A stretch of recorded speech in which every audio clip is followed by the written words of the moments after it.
Bonsoir chers téléspectateurs, merci d'être une fois de plus avec nous. Nous allons vous parler des contes d'Amadou Koumba de Birago Diop. Et notre invité est Amadou Toumbo, professeur de lettres, ici présent. Ensuite, en deuxième partie, nous vous parlerons de l'arboretum Raponda Walker d'Akanda, à quelques kilomètres d'ici. Nous terminerons par la chronique de Soulé, hommage à Peter Tabichi, professeur kenyan, sacré meilleur professeur du monde en 2019.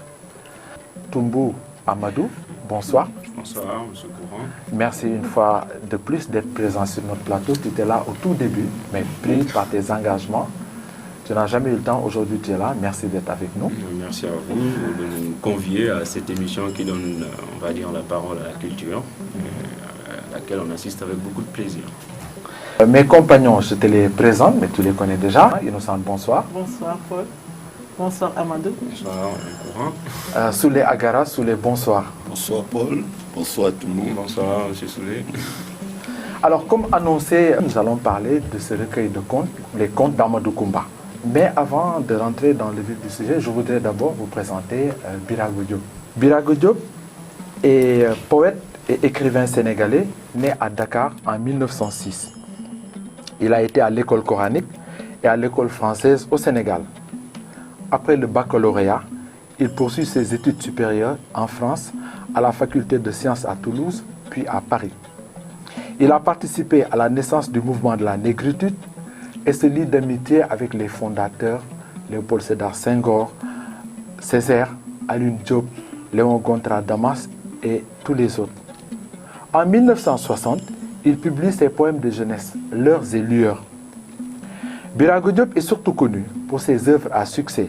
Les contes d'Amadou Koumba en 1947, pour lequel nous sommes là, les nouveaux contes d'Amadou Koumba, les contes Elavan 1963. Il a obtenu pour sa peinture de la société traditionnelle de l'Afrique de l'Ouest le Grand Prix littéraire d'Afrique noire en 1964. Son écriture se caractérise par sa verve et son humour, mais aussi par la puissance poétique de son langage riche, imagé, qui ravive des thèmes aussi ancestraux qu'universels et dont la sagesse véhicule une subtile morale. Il a présidé pendant plus de 10 ans l'Association des écrivains du Sénégal. Il a aussi dirigé le comité de lecture des nouvelles éditions africaines. Il se remet à l'écriture avec une petite pause, parce qu'il avait décidé d'arrêter, par la rédaction de ses mémoires, parus en 5 volumes. La plume raboutée en 1978, à Rebrousse-Temps en 1982, à Rebrousse-Jean en 1985, le Sénégal du temps 2, point de suspension en 1986, Les yeux pour me dire en 1989. Malheureusement, il décède en 1989. Paix à son âme. Paul, je voudrais ajouter, en ce qui concerne Birago Diop, qu'avant de devenir conteur, il sillonne la brousse de l'Afrique de l'Ouest à l'époque coloniale en tant que vétérinaire jusqu'à la Seconde Guerre mondiale. Et Amadou Koumba, lui, il a réellement existé dans l'Est du Sénégal. Il est griot, conteur et musicien qui transmet sous l'arbre à palabres les contes, la mémoire d'un peuple, la sagesse d'une communauté. Il transmet à Birago Diop la parole et les légendes. Alors, les contes d'Amadou Koumba, c'est une conjonction. C'est un recueil de 19 contes répartis ainsi. Les 2 premiers contes et les 2 derniers relatent des thèmes parallèles qui ouvrent et ferment le recueil. L'impossibilité de changer la nature profonde des êtres avec Farilanès, la recherche d'une vérité avec l'héritage. Les contes merveilleux et éthologiques, c'est-à-dire explication de la formation du relief sénégalais que sont les mamelles du Cap-Vert avec les 2 bosses de Khalid Krougué. Les contes réalistes et la saga des animaux, Maman Caïman, qui mêle le merveilleux de la fable et le réalisme de la guerre.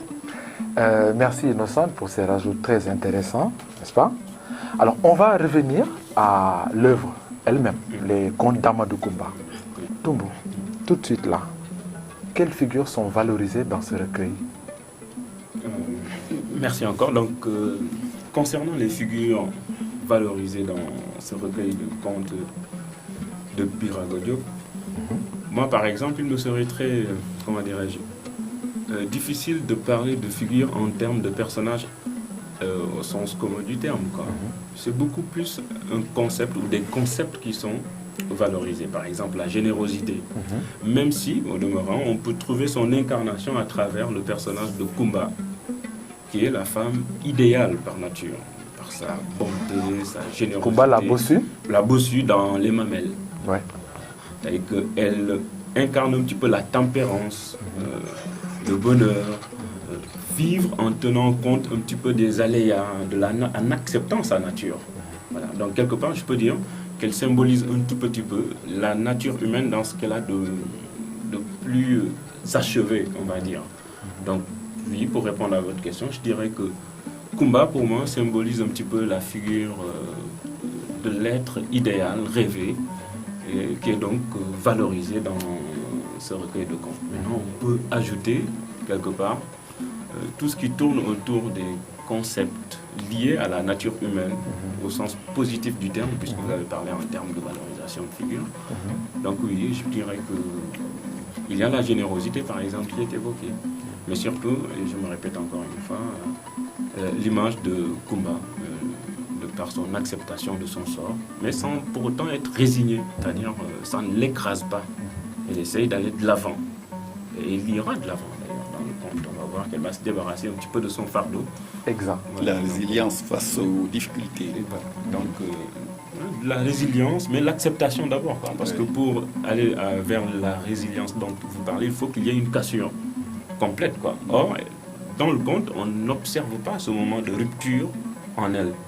C'est-à-dire, elle est née bossue, elle accepte sa condition de bossue, et elle en fait même un objet d'autodérision.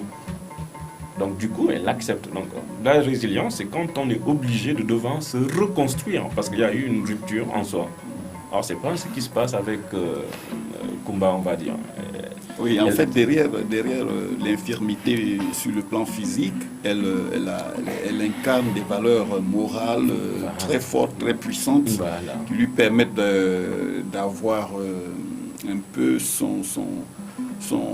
un rôle important dans la société. Je dirais même que, en fait, quelque part, le handicap ne devient réel que dans la mesure où on prend conscience, mais de manière handicapante, de l'infirmité qui est beaucoup plus pesante quand, je veux dire, en soi... On ne l'assume pas. Voilà. Or, elle l'assume. Elle accepte.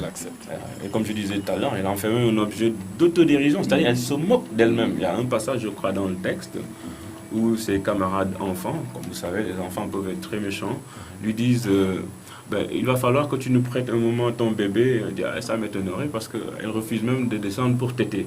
Wow. Donc c'est dire quelque part qu'elle accepte sa condition de bossue. Donc je crois que c'est une figure très positive, surtout dans notre époque. Donne une leçon de vie. Ici. Il faut être capable d'accepter son sort. Je pense que les sourires les plus merveilleux sont ceux qu'on ramasse dans la boue, quoi, comme de l'or comme ça et tout, et qui apportent un peu de fraîcheur à cette existence que nous menons souvent, et qui est très rude souvent.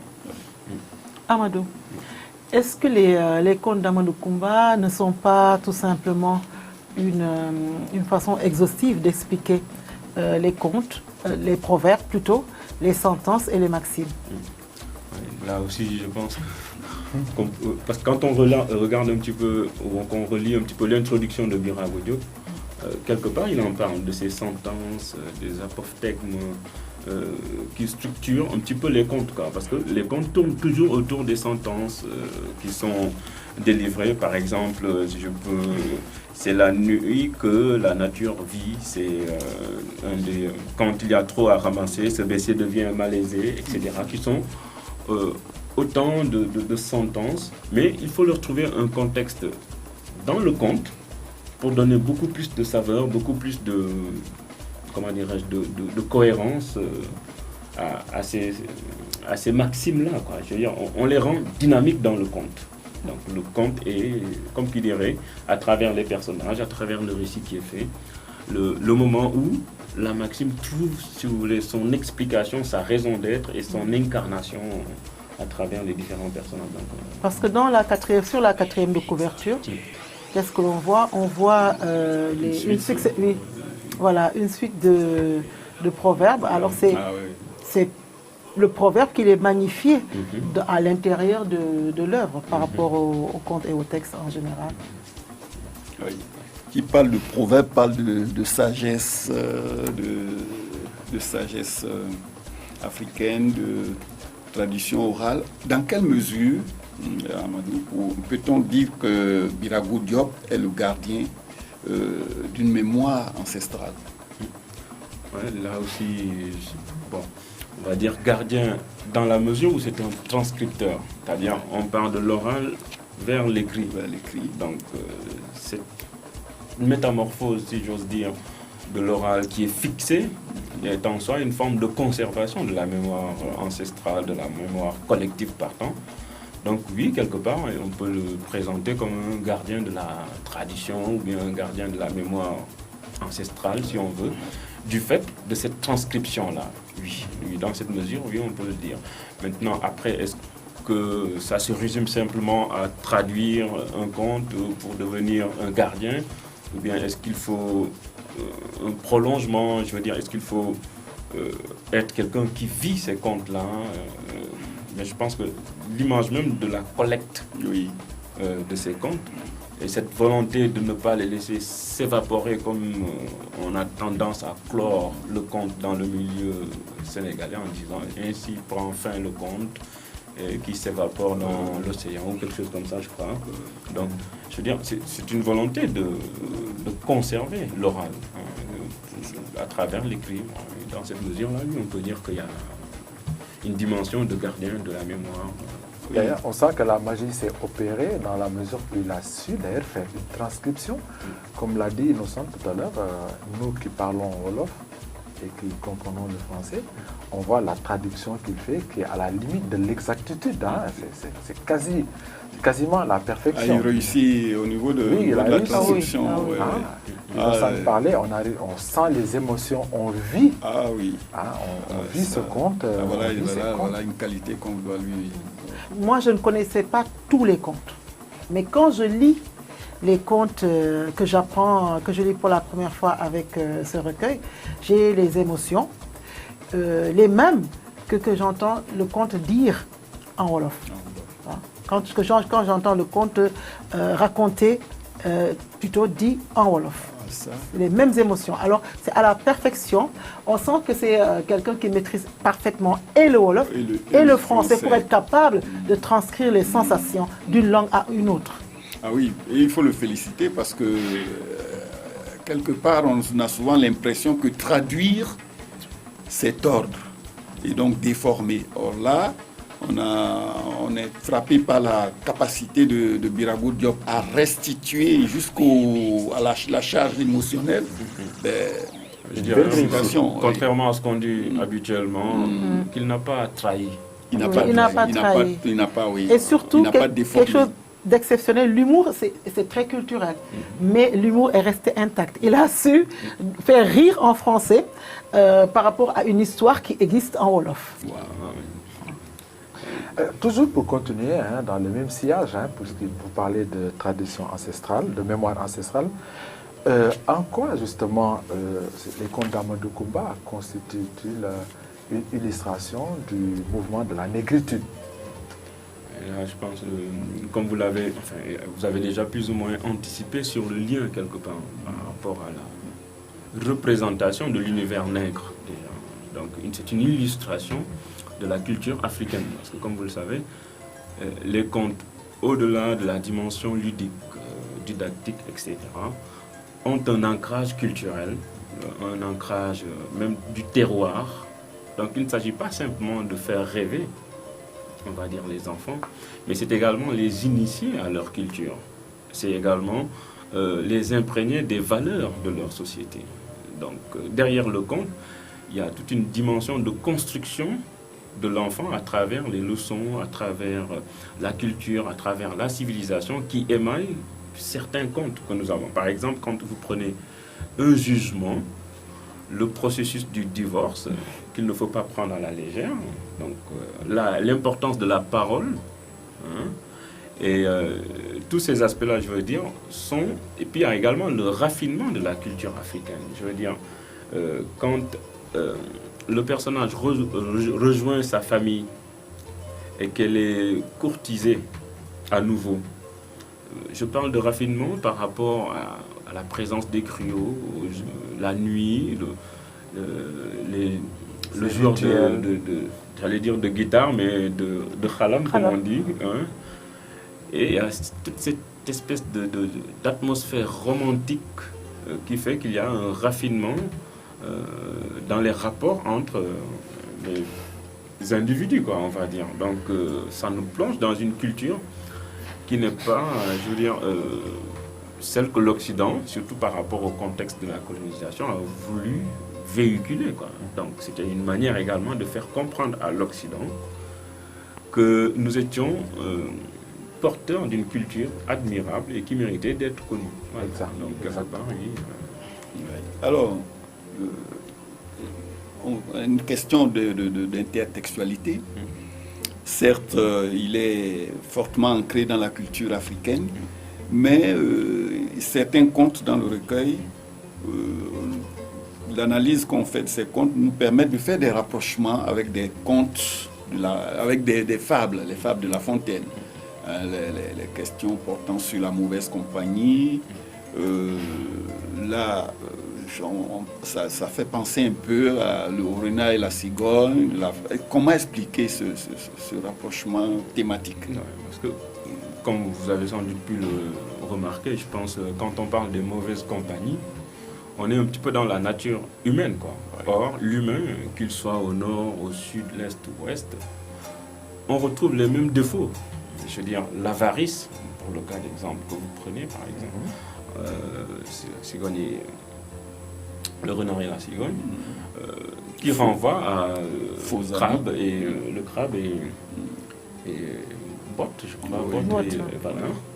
Donc ici c'est beaucoup plus l'avarice, la méchanceté. Voilà, exactement. Botte le crabe. Voilà. Botte le crapaud. Le crapaud. Voilà. Donc ici c'est le prétexte d'évoquer des concepts qui sont par définition intemporels, atemporels, et qui évoquent surtout, c'est-à-dire la nature retorse de l'individu, je veux dire,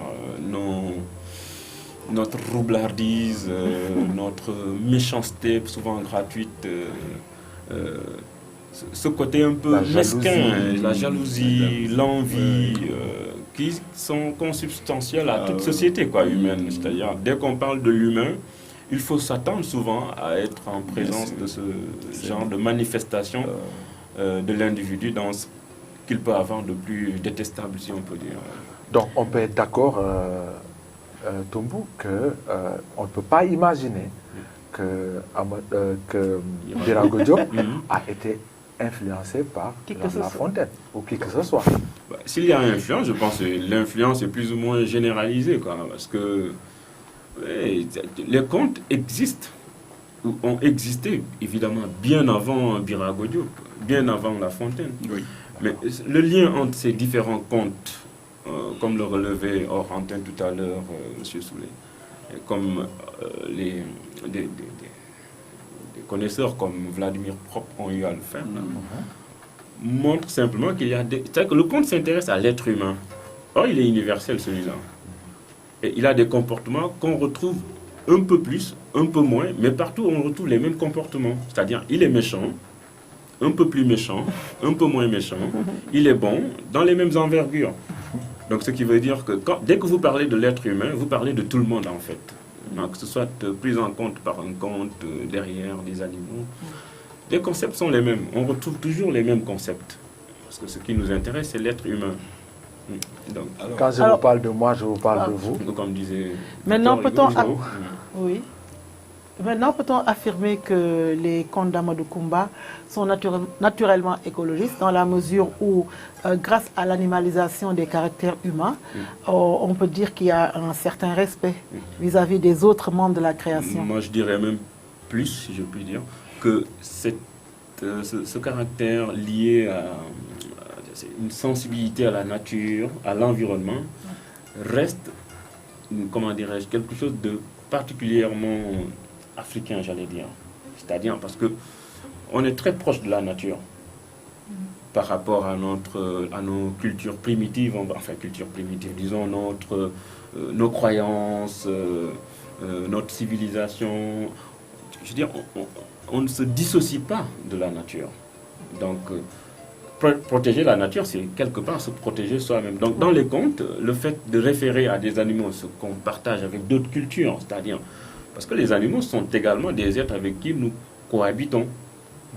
Parfois très bien, parfois un peu moins, avec lesquels nous avons des relations de crainte, de terreur. D'admiration aussi. Voilà. Et ça rejaillit sur la représentation que nous faisons de ces animaux dans les contes. Je veux dire, la majesté du lion, ce n'est pas seulement dans les contes africains. La beauté du cheval. La beauté, voilà, la beauté, l'allure, la gazelle ou bien l'antilope pour incarner la beauté, céleste, comme disait Senghor, n'est-ce pas?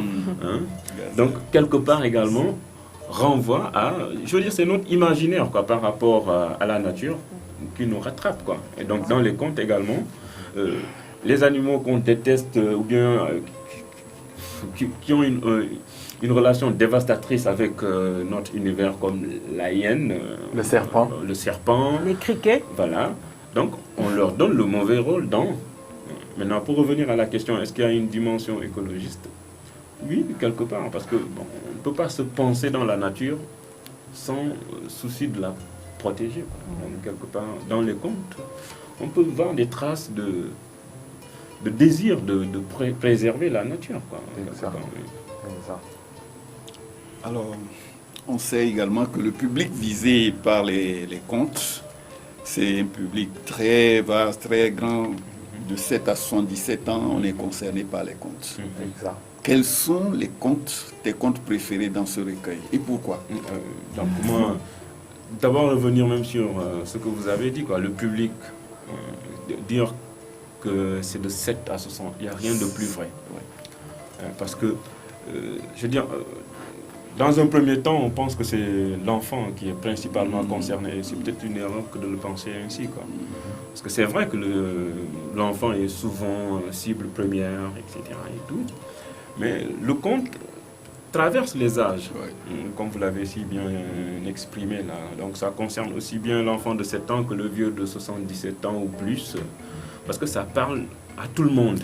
À l'humain. Voilà, et comme disait Sigmund Freud, l'enfant est le père de l'homme.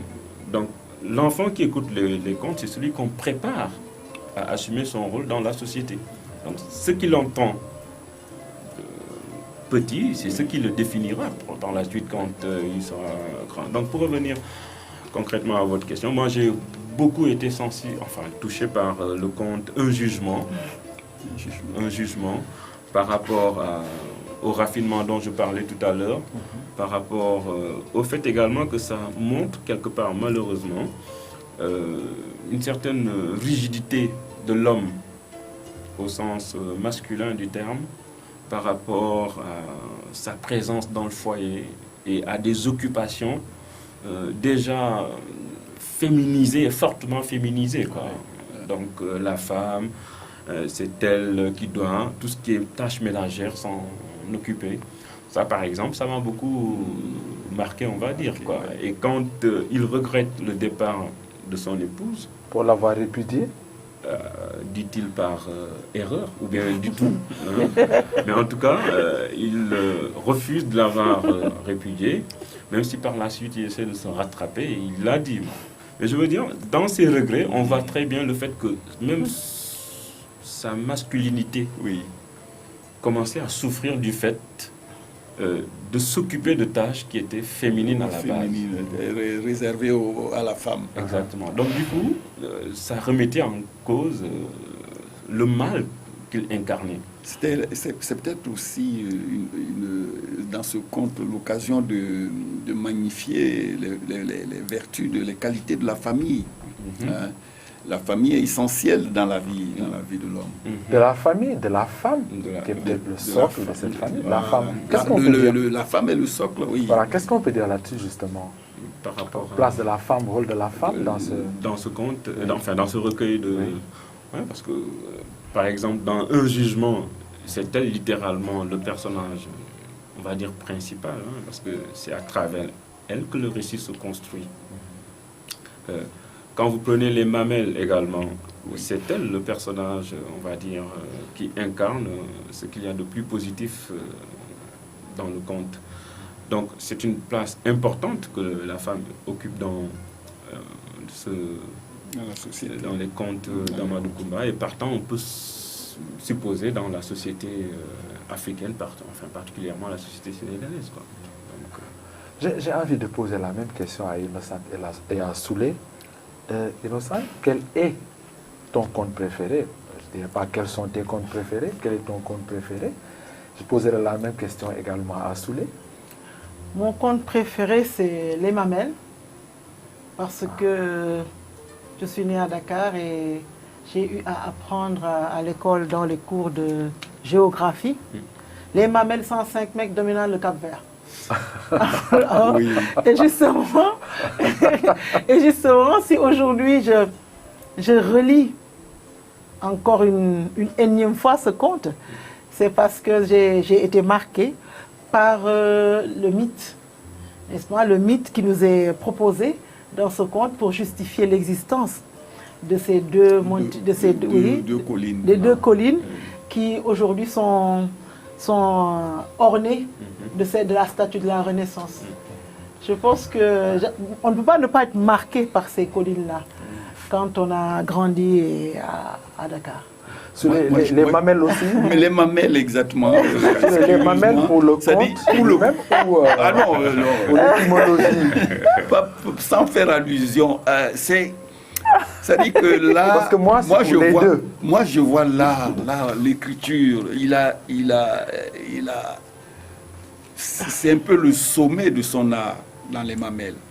Voilà une poétisation de quelque chose qu'on dirait d'une réalité géographique.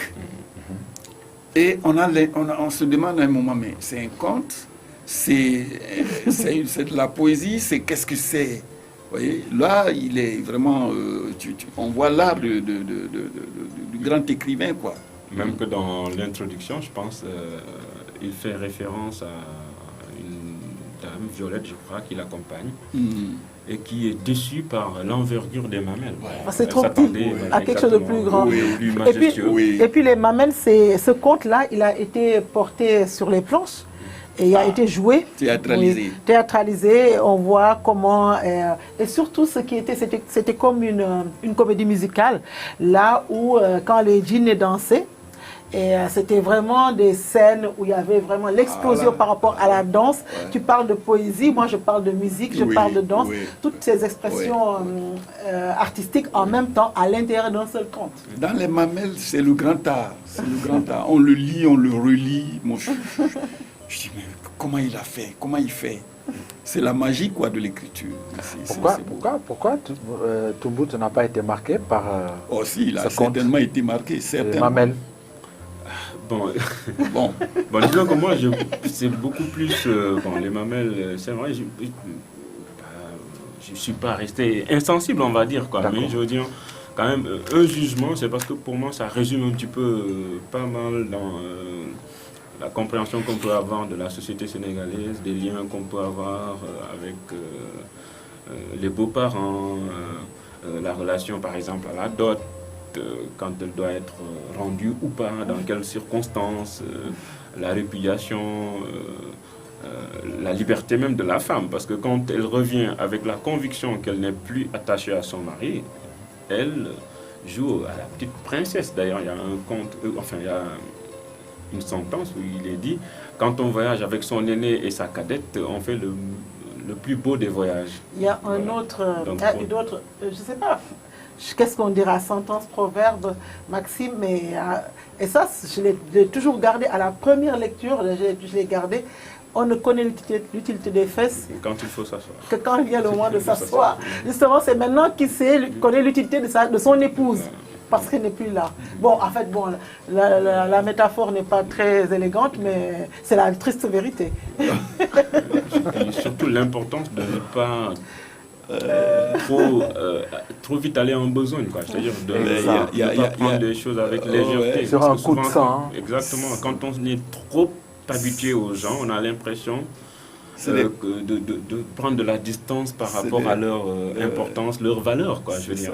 Parce que tellement, ça devient banal, quoi. Je veux dire, c'est comme si c'était normal, alors que rien n'est normal, quoi. Le président Foué répétait souvent, il dit, faites attention, le vrai bonheur, on ne l'apprécie que quand on l'a perdu. Amadou, quelles sont les qualités du transcripteur-conteur Birago Diop? Papa, il en a cité quelques-unes. Vous en avez parlé d'ailleurs. Oui. C'est-à-dire c'est la puissance évocatrice du conte de Birago Diop, qui réussit littéralement à nous transporter dans un univers, à nous faire sentir des odeurs de la brousse africaine, à nous faire entendre des sons qui ne nous sont peut-être pas familiers pour certains, mais en tout cas qui nous remet en perspective des images, enfin un univers qui en même temps nous semble lointain, mais en même temps proche, je veux dire. Et comme il le dit quelque part, même s'il le dit avec beaucoup de modestie, disant qu'il n'a pas su rendre la succulence de ce qu'on lui a rendu. Mais nous, je pense, à l'oreille, ou en lisant, on ressent cette succulence-là dans sa capacité à nous replonger dans ces univers de l'enfance, mais également qui sont littéralement intemporels, c'est-à-dire qui ne passent pas. Parce qu'il a une capacité extraordinaire de tout simplement nous faire vivre le conte, quoi, je veux dire, à travers les noms sur le plan onomastique, vous l'avez dit tout à l'heure. Donc les noms qui sont employés, qui sont exotiques pour d'autres, mais qui nous sont familiers, nous autres qui participons de la même culture, on va dire, dans une certaine mesure, quoi. Donc ces qualités, c'est d'avoir su être fidèle au conte en partant de l'oral à l'écrit, mais surtout d'une langue à l'autre, sans pour autant laisser s'étioler un petit peu ce qui fait la saveur de ces contes-là. Et quand on commence le conte, parce que le conte il est dit la nuit, et on commence le conte en société Wolof, en Lebon. Lebon. Amon Nafi. Dana Am. Vous Améya Feke. Voilà. Il faut traduire pour Soulé. D'abord, alors quand on commence le conte, les formules, oui, consacrées, et c'est peut-être pour avoir le silence, avoir l'attention de tout le monde, et on voit que le conte commence. C'est de grands orateurs. De grands orateurs. Ce n'est pas seulement il était une fois, mais un conte. Un conte. Les bonnes, les potes. À mon avis. Il était une fois. Non, ça a existé. Ouais. Bien, ça a eu lieu. Ça a eu lieu, si on traduit de façon littérale. Danam, ça a eu lieu et ça aura toujours lieu. Bimo Ameya Feke, est-ce que quand c'est arrivé, tu étais témoin? Et on répond, c'est-à-dire c'est toi qui dis et nous on écoute. Waouh. Voilà. En même temps, ça permet la connexion entre le diseur et son public. Et son audience, c'est-à-dire ils participent également, parce qu'on va leur évoquer quelque chose qui, en principe, ne sort pas de leur univers, mais dont ils peuvent être ignorants le temps qu'on le leur dit. Et donc, ça fait que... la magie s'opère. Oui, la magie s'opère. Et c'est très proche du théâtre. Exact. Oui. Théâtralisation d'ailleurs. Parce que le même conte n'est pas dit deux fois. De la même manière. De la même manière, et le conte n'est pas apprécié de la même manière suivant l'auditoire. Et la situation de communication en général, tout simplement. C'est des performances renouvelées à chaque occasion. C'est une grande valeur. Quel avenir pour le conte en tant que genre littéraire face aux mutations que certains peut-être prennent pour un genre mineur ou qu'on n'enseigne plus dans les écoles? Quel avenir? Loin de nous l'idée de fixer déjà un petit peu le destin du conte par rapport aux mutations dont vous parlez. Mais ce qui est évident, c'est que le conte, je pense, par rapport aux autres genres, a cette particularité liée à son origine orale, mais aussi au contexte rural. Or, l'urbanisation chasse de plus en plus la ruralité, quoi. Donc, on a moins en moins d'espace de la campagne, du village, etc. Et ça veut dire que le conte va mourir de semaine. Le conte va peut-être connaître une mutation. Je veux dire, on aura des contes urbains maintenant, peut-être. Et on a une écriture, ou on aura une écriture, ou on a déjà une écriture urbaine du conte. le conte épouse les contours de son époque. Exact. Donc il ne peut pas rester comme en l'état, c'est-à-dire le conte qui nous replongeait dans l'univers de cette nature qui est déjà saccagée, complètement en train de mourir de sa belle mort. On a une nouvelle nature maintenant, c'est la nature de citadine, avec ses monstres, avec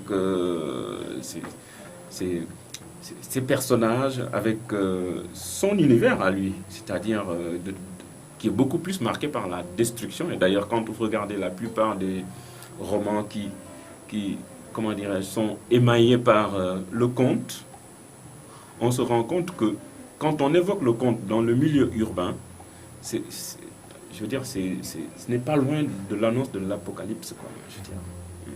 Quand, par exemple, un peu plus lointain, si on prend la métamorphose de Kafka, quelque part, ce sont des contes, on peut dire. Quand vous prenez 100 ans de solitude de Gabriel Garcia Marquez, c'est quelque part également un conte.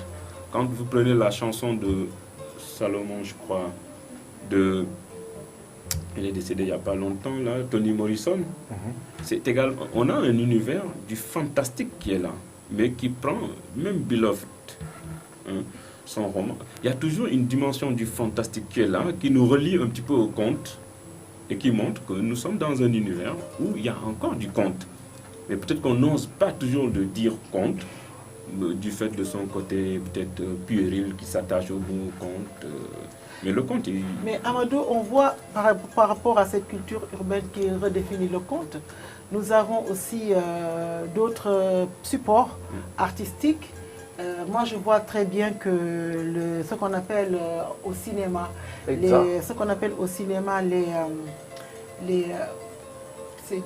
les comédies musicales sont des contes parce qu'on chante, on danse et on dit un texte, on raconte une histoire.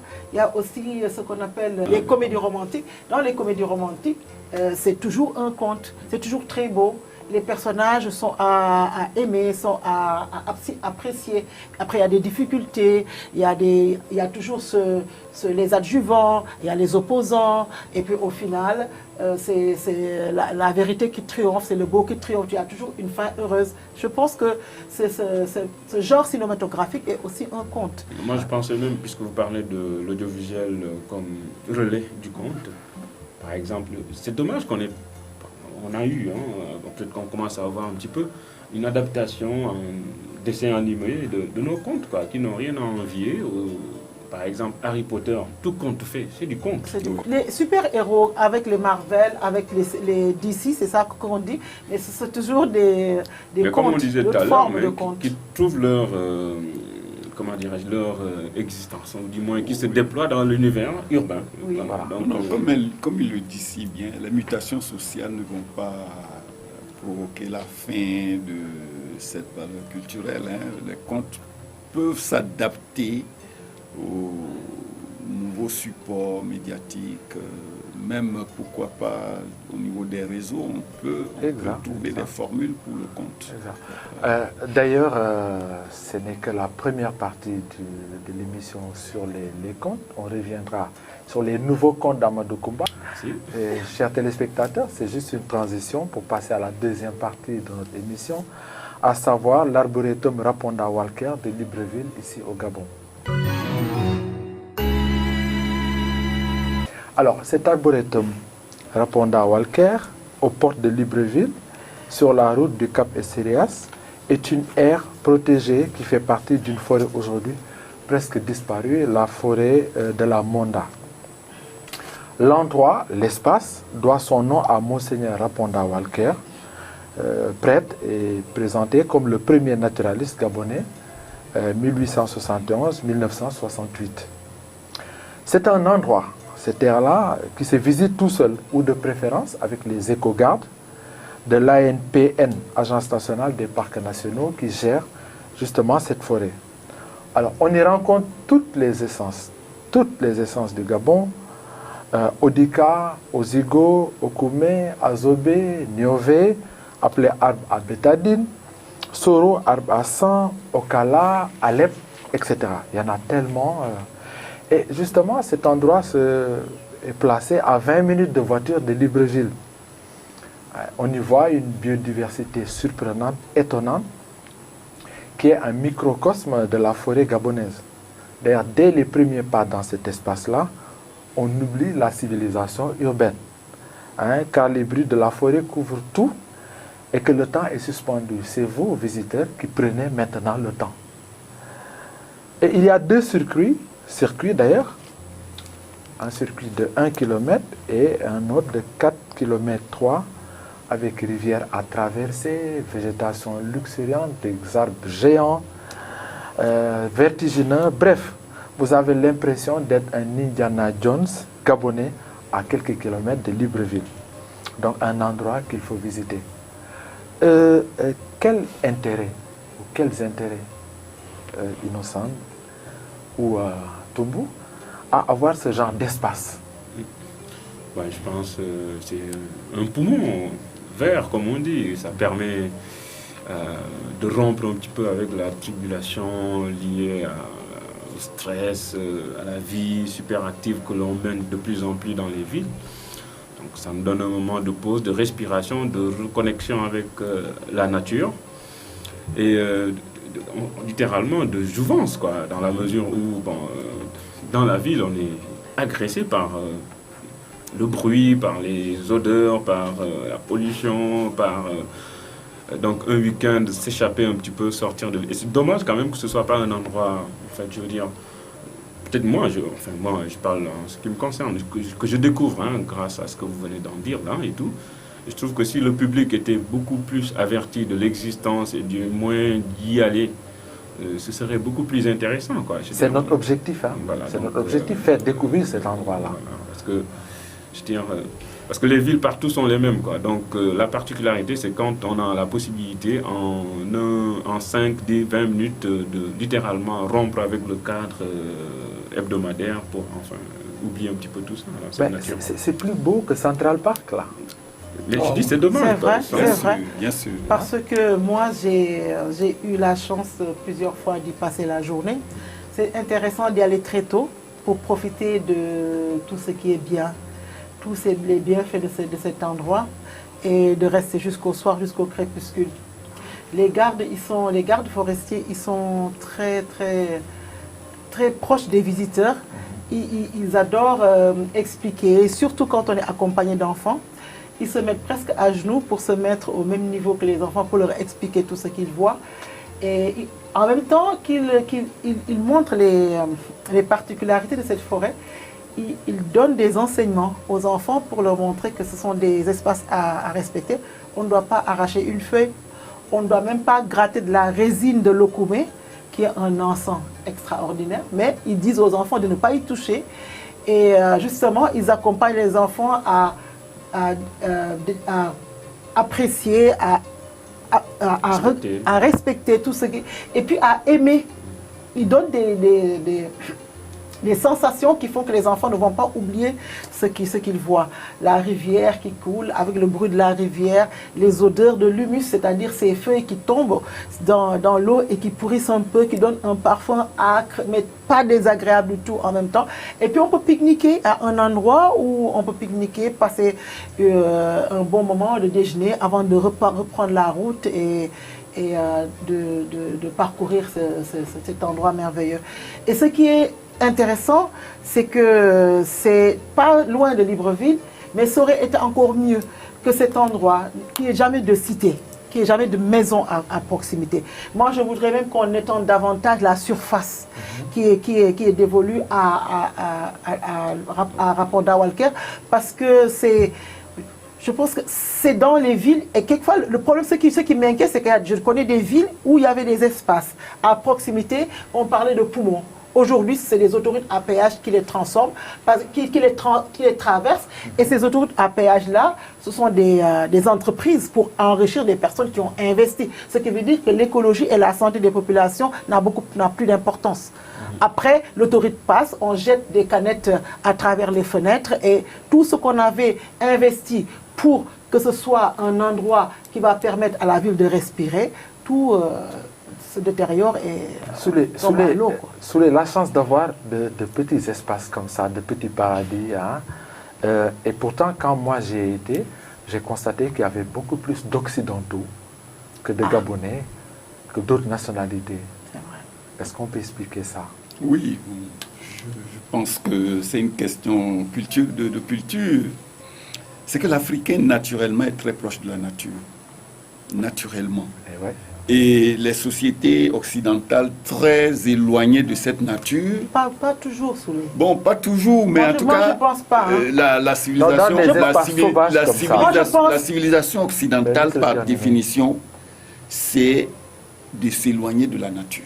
Moi, je ne suis pas d'accord. Quand même tu parles de ces routes à péage, c'est bel et bien la preuve. Là, c'est les industriels. Oui, mais c'est là, c'est la cupidité. Ce n'est pas une question de civilisation. C'est la civilisation, justement, de ce consumérisme-là qui se développe. Ce sont ces industriels-là qui ont le dessus actuellement en Europe. C'est pourquoi en bâtiment quelquefois qui viennent en tout les forêts, les gens les occupent, les terrains sont distribués. Il faut peut-être relativiser quoi, parce que comme il y a ce qu'on a fait le phénomène des zones à protéger ou à conserver, les ZAC, je crois, qui ont les permis, réserves. voilà. En France par exemple, il y a eu le phénomène là de l'aéroport qu'on voulait implanter et qu'il y a eu des ZAC, c'est comme ça qu'ils appellent ça, je sais pas, des zones à protéger ou à conserver. Ouais, ils sont obligés, Non, je veux dire, il y a quand même un élan de retour, il y a des mouvements.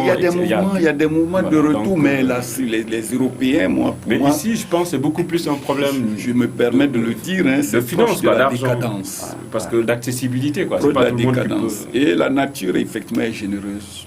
Elle est puissante. Elle peut soigner. Au-delà de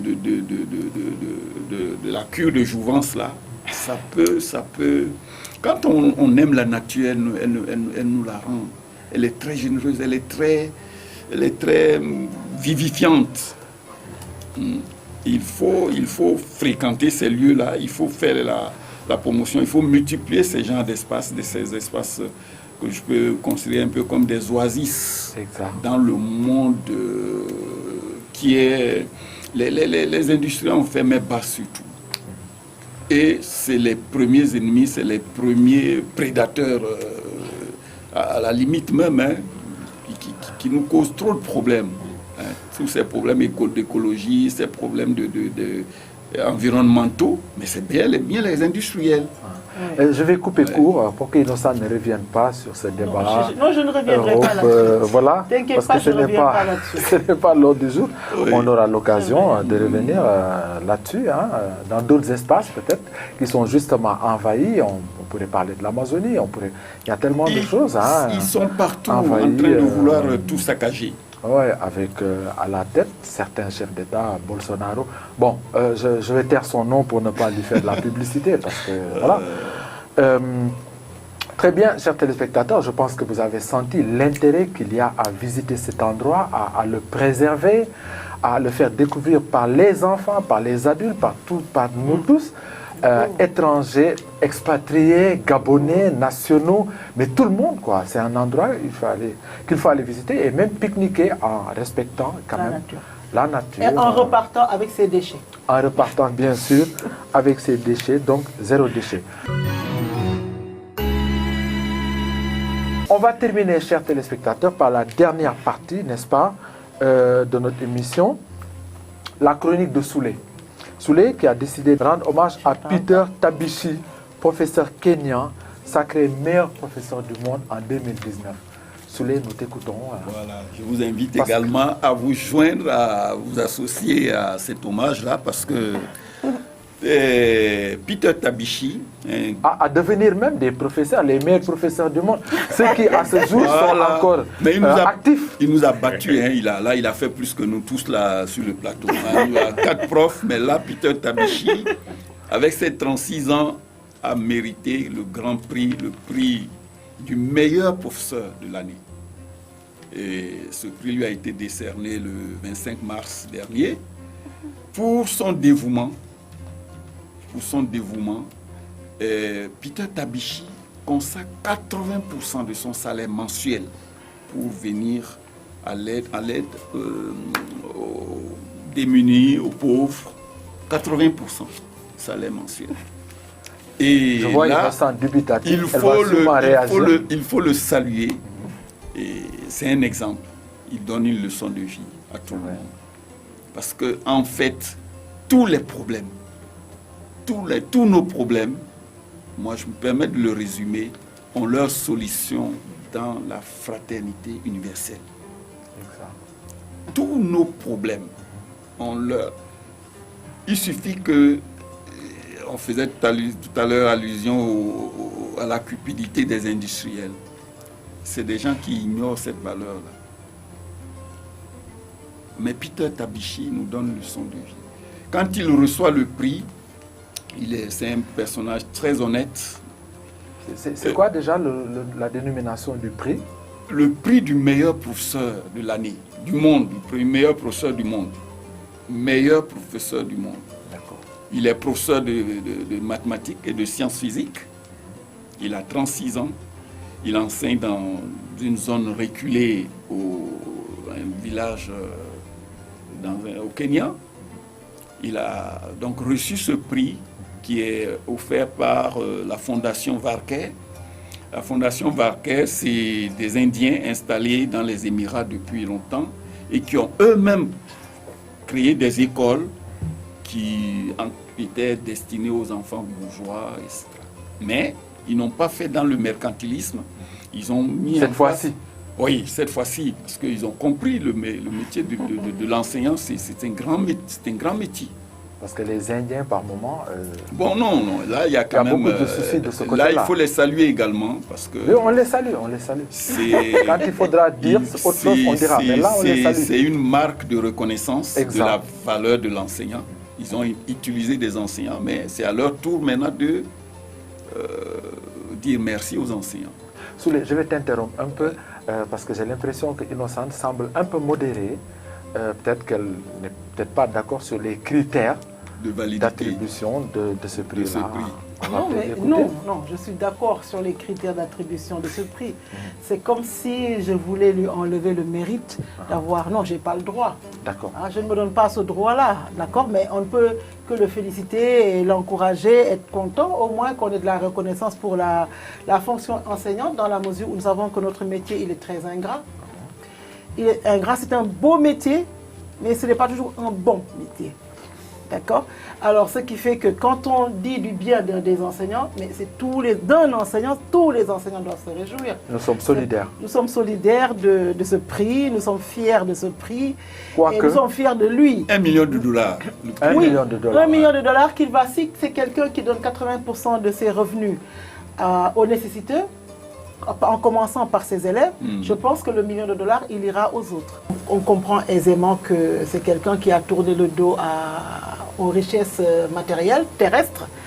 Ça, c'est un grand mérite. Oui, bien sûr, bien sûr. C'est un grand mérite, oui, justement, on félicite tous ceux qui ont eu le courage de le faire, de tourner le dos au bien matériel et de choisir la pauvreté. La sobriété. La pauvreté, pas la misère. La pauvreté, ils ont choisi la pauvreté. On parle de pauvreté, justement, pour que les autres puissent avoir un minimum. Voilà. Peter Tabichi. Ça, c'est Innocent dénaturé. Oui, parce que justement, elle rend hommage. Dès qu'on parle d'un enseignant, je ne dirais pas qu'il est pauvre. Il est du côté des humbles. Non, je parle de pauvreté parce que j'utilise une expression consacrée. Par exemple, les religieux, on parle de vœux de pauvreté, vœux de chasteté, vœux d'obéissance. Alors, vœux de pauvreté. Mais la pauvreté, c'est quand on a le minimum. D'accord? Mais la misère, c'est quand on n'a pas le minimum. Alors, c'est un vœu de pauvreté où on ne cherche pas à avoir un surplus, on ne cherche pas à engranger. On se suffit du minimum. Justement, je parle de cette pauvreté-là qui n'a rien à voir avec la misère. Si vous le permettez, je vais dire ce qu'Innocent n'a pas dit. Je m'associe à cet hommage commun qu'on rend à un enseignant. Les enseignants subissent tellement de choses que quand justement on leur rend hommage, et sur le plan mondial, on doit tous s'associer. C'est la cinquième édition. Il a remporté ce prix. Bon, mais je ne voudrais pas qu'on dise que, je ne sais pas moi, je veux réduire un peu la valeur de ce prix-là. Pourquoi? Parce que non, je vais dire amoindrir l'éclat de ce prix-là, parce que certaines personnes, j'ai entendu dire, pensent que le sacrifice n'a pas été très difficile, parce que ce prêtre-là, non, c'est religieux. Ce religieux-là, pardon, il a fait ce qu'on appelle le vœu de pauvreté. le vœu de pauvreté, il n'a pas le droit de garder ses richesses. C'est de l'argent qu'il donne à la communauté. Donc certains se disent, si c'était un homme, un civil, si on peut le dire ainsi, avec un laïc, oui, un civil, un laïc, avec une femme, 3 enfants ou 4 enfants, est-ce qu'un professeur peut se le permettre? Bon, voilà pourquoi certains peut-être mettent un bémol à l'éclat de ce prix-là. Voilà, c'est juste ce que je voulais dire, mais ici nous reconnaissons quand même qu'il a déjà fait, lui-même, le vœu de pauvreté. Si en plus de ça, il donne ça à ses élèves, à d'autres, je pense que c'est quelqu'un à louer. Ça, c'est pour lever justement les gens qui disent que ce n'était pas compliqué pour quelqu'un qui a fait le vœu de pauvreté de donner 80% de son salaire. Juste avant de passer là-bas, parce qu'il est bon qu'il s'exprime aussi sur cette question. Vous allez la sobriété, c'est une qualité. Oui. Une qualité. Et je pense même que c'est le secret pour se sortir de ces conflits d'intérêts que nous observons un peu partout et qui dégénèrent, qui se transforment même parfois en guerre. La sobriété, c'est la qualité. Et cet homme-là est un grand homme. Pour sa sobriété, pour son dévouement, pour la qualité de son service. Et entre-temps, l'école, ses élèves, l'école, a également obtenu le prix de la meilleure école dans les concours nationaux interscolaires. Voilà. C'est-à-dire, cette fois-ci, on met l'accent non pas sur la philanthropie de ce monsieur-là, parce qu'il me semble que c'est ce qu'on a mis en avant. Cette fois-ci, on parle de compétences pédagogiques. Pédagogiques aussi, voilà. Nous autres, c'est ce qui nous a un peu dérangé, parce qu'on a eu l'impression qu'on a mis en avant que dans ma la présentation, je n'ai plutôt que la pédagogie. Je ne suis pas rentré dans tous les détails, mais ces élèves, en tout cas pas ces élèves seulement, mais l'école, cette école rurale, a obtenu le premier prix. Bravo. Oui, du concours de sciences. Ah oui. Concours de sciences. D'accord. Donc vraiment, c'est un exemple des fils de paysans qui deviennent les meilleurs, en tout cas ceux sur lesquels on peut faire des pronostics très favorables en matière d'avenir. Un dernier mot. Juste peut-être m'associer à vous par rapport à l'hommage mérité à M. Tabichi pour son prix et dire que c'est des raisons de croire en ce continent. Savoir qu'en réalité, il n'y a pas de secret, il n'y a que le travail, comme on dit, qui paye. Donc ce qu'il a obtenu, en plus de sa personnalité, c'est-à-dire quelqu'un d'humble, de dévoué à sa cause, de généreux aussi, à la limite, c'est un altruiste, ce monsieur. Je veux dire, qui a compris l'essentiel peut-être de la vie, que ce n'est pas simplement d'être heureux au milieu d'un océan de misère, c'est pas être heureux ça, il faut savoir partager, et lui il le fait admirablement. Donc quelle que soit par ailleurs l'importance financière du prix, ce qu'il a de plus important dépasse de loin le $1 million, c'est la reconnaissance de ses pairs. Voilà, chers téléspectateurs, nous vous disons au revoir. Au plaisir. C'était une belle occasion de vous revoir. Voilà. Innocente, au revoir. Au revoir, Paul. Soulé. Au revoir. Voilà, chers téléspectateurs, nous vous donnons rendez-vous très bientôt. Passez une excellente soirée. Au revoir.